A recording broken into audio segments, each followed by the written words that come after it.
இனிய உறவுகளுக்கு வணக்கம். நம்மள நிறைய பேர் ஈஸியாக மற்றவங்கள குறை சொல்கிறது, குத்தம் சொல்கிறது, விமர்சனம் பண்ணுறது, மற்றவங்கள நக்கல் நையாண்டி பேசுகிறது, இந்த மாதிரி நிறைய கேரக்டர்ஸ் நமக்குள்ளே இருக்குது. அவங்க இவ்வளோ தூரம் சொத்து வாங்கியிருக்காங்க, ஆனால் அவங்களாம் அப்படி வாங்கின சொத்தாகும்.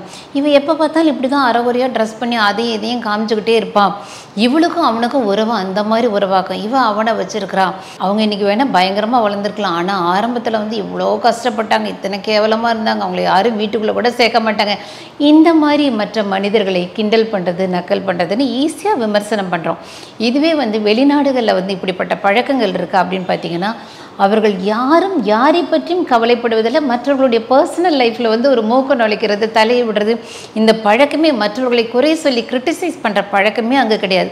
யாரும் எப்படி இருந்தாலும் அவர்களுக்கு டோன்ட் கேர் அப்படின்னு சொல்லிட்டு இருந்துட்டு, அவர்கள் யார் அவர்களுடைய பர்சனல் லைஃப் எதை பற்றியுமே கவலைப்படாமல் இப்போ நம்மக்கிட்ட பழகும்போது நல்ல தாழ்மையோடு பழகுறாங்களா, அவங்கக்கிட்ட பேசும்போது மனசுக்கு நல்லா இருக்கா, அவ்வளோதான். அந்த மாதிரி மனிதர்கள்ட்ட நம்ம பேசிட்டு பழகிட்டு போயிட்டே இருக்கலாம் ஒழிய அவர்களுடைய பர்சனல் லைஃப்பை நம்ம தோண்டி துருவி ஆராய வேண்டிய அவசியம் அது பண்ணவே கூடாத ஒரு விஷயம்.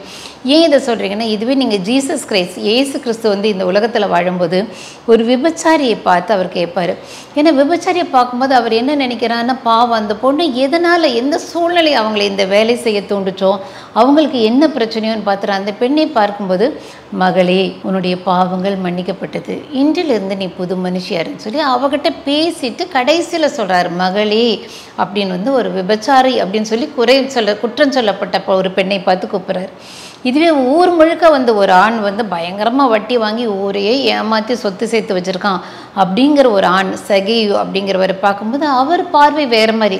அவன் என்ன வளர்ப்பில் வளர்ந்தானா, அவனுக்கு யாருமே முறையாக இப்படி சொத்து சேர்க்கக்கூடாதுன்னு சொல்லி கொடுக்கல போல இருக்கு. என்ன நினச்சாரோ தெரில.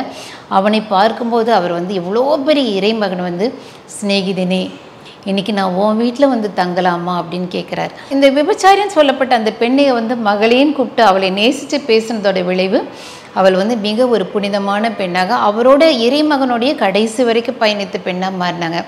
இப்படி ஒரு எல்லாராலையும் கந்து வட்டி வாங்கி ஊரையே ஏமாத்தின ஒருத்தனை அவனுடைய குறைகளை பெருசு பண்ணாமல் சிநேகிதனே அப்படின்னு சொல்லி கூப்பிட்டு அவனோட பழகுனால என்ன நடந்ததுன்னா, தான் தப்பாக சேர்த்த சொத்துக்கள் நிறைய விட்டுட்டு சகேயு ஒரு நல்ல மனிதனாக மாறினா அப்படின்னு சொல்லி படிக்கிறோம்.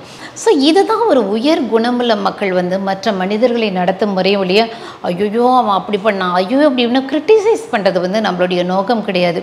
சரி, எந்த மாதிரி மனிதர்கள் சுலபமாக மற்றவங்களை விமர்சனம் பண்ணி குறை சொல்லுவாங்க அப்படின்னு கேட்டிங்கன்னா, தாங்கிட்ட எந்த விதமான ஒரு உயர் குணங்கள் பண்புகள் இல்லாதவங்க, தான் நல்லா உழைக்கணும், தன்னுடைய திறமையை மேலே மேலே வளர்த்துக்கணும், ஏதாவது சமுதாயத்துக்கு செய்யணும், அந்த மாதிரி எந்த விதமான எண்ணங்களும் இல்லாதவங்க, தன்னை மிக நல்லவன் அப்படின்னு காட்டிக்கிறதுக்காக எடுக்கிற ஆயுதம் தான் மற்றவர்களை கை நீட்டி குறை சொல்கிறது. நான் ரொம்ப நல்லவன் அப்படின்னு காட்டிக்கிறதுக்காக. ஏன் நம்மளுடைய தமிழ் சமுதாயம் இப்படியாச்சு? ஏன்னா நீங்கள் ஒரு நார்த் இந்தியாவில் பார்த்தீங்கன்னா கூட அங்கே ஈஸியாக பழகுவாங்க, சுலபமாக சட்டுன்னு சிரிப்பாங்க, சட்டுன்னு ஃப்ரெண்ட் ஆகிடுவாங்க, ஈஸியாக பாட்டு பாடுனா உடனே பாட ஆரம்பிச்சிருவாங்க. எந்த ஒரு நிகழ்ச்சிகள்னாலும் உடனே பாடி டான்ஸ் ஆடி எல்லாரும் சேர்ந்து ஒரு அழகான கம்யூனிட்டியாக சுலபமாக டான்ஸ் ஆடி பயங்கர ஃப்ரீ மைண்டடாக இருப்பாங்க. இந்த மற்றவர்களை குறை சொல்லி இந்த காசிப் பேசுகிற பழக்கம் கிடையாது. அதனால தான் இன்றைக்கி நார்த் இந்தியாவில் பார்த்தீங்கன்னா பெற்றோர்களை பராமரிக்கிற பழக்கம், படுக்கையோட படுக்கையாக 10 வருஷம் இருக்கிற தன்னுடைய அம்மா அப்பா மாமனார் மாமியாரை ஒரு தெய்வத்துக்கு இணையாக அந்த வீட்டில் ட்ரீட் பண்ணி, அந்த வீட்டில் ஒவ்வொரு நார்த் இந்தியனோட வீட்டில் அவங்க கூலி வேலை செய்வாங்க, ஆனால் அவங்களுடைய அம்மா அப்பாவை அப்படி பார்த்துக்குவாங்க. இந்த குணாதிசயங்கள் இல்லாதனால தான் நம்ம தமிழ்நாடு இந்தியாவிலேயே அதிகமாக 50 வயதுக்கு மேற்பட்ட பெரியவர்களை கொல்றதுல இந்தியாவிலேயே முதல் மாநிலமாக நம்ம தமிழ்நாடு இருக்குது. என்ன கொடுமை பாருங்கள். அதனால தான் சுலபமாக மற்றவர்களை குறை சொல்கிறது, நக்கல் பண்ணுறது, அவர்களுடைய கேரக்டர் பார்க்குறது, இந்த கேரக்டரே நமக்கு வேண்டியது கிடையாது. இதுக்கு என்ன காரணம்? ஏன் நம்மளுடைய தமிழ் சமுதாயம் இப்படி மாறி போச்சு அப்படின்னு கேட்டிங்கன்னா, மேபி இதுக்கு முக்கியமாக நிறைய யூடியூப் சேனல் பார்த்திங்கன்னா மற்றவர்களை நக்கல் செய்யக்கூடிய ஆங்கர்ஸ், மற்றவர்களை கிண்டல் பண்ணக்கூடியவங்க, மற்றவர்களை வக்ரமாக கேள்வி கேட்கக்கூடிய நிறைய யூடியூப்பில் இருக்குது. நீங்கள் சீரியல் முக்கியமாக தமிழ் சீரியல்கள் பார்த்தீங்கன்னா முழுக்க எவனை எப்படி பழி வாங்கலாம், அவள் புருஷரை வச்சுக்கிறது, இவ குடும்பத்தை அவ கெடுக்கிறது, இந்த குடும்பம் 2ஆ பிரியருக்கு ஒருத்த பிளான் பண்ணுறதுன்னு சொல்லி முழுக்க ஒரு கேவலமான அந்த சீரியல்ஸ் எடுக்கிற டைரக்டர்ஸ் ஏன் அந்தளவுக்கு திங்க் பண்ணுறாங்கன்னு தெரியல. அவ்வளோ ஒரு மோசமான ஒரு சீரியல். நம்மளுடைய தமிழ்நாட்டு பெண்கள் பெரும்பாலும் பார்க்குறது இந்த சீரியல். ஆனால் அவ்வளோ ஒரு குடும்பத்தை கெடுக்கிற மாதிரி ஒரு விஷயங்கள்.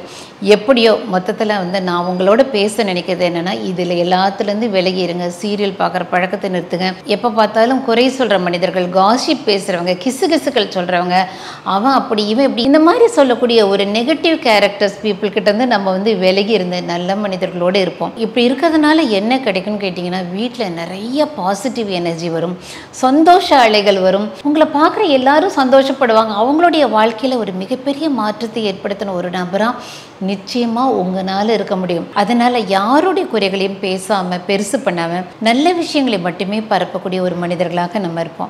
நன்றி, வணக்கம்.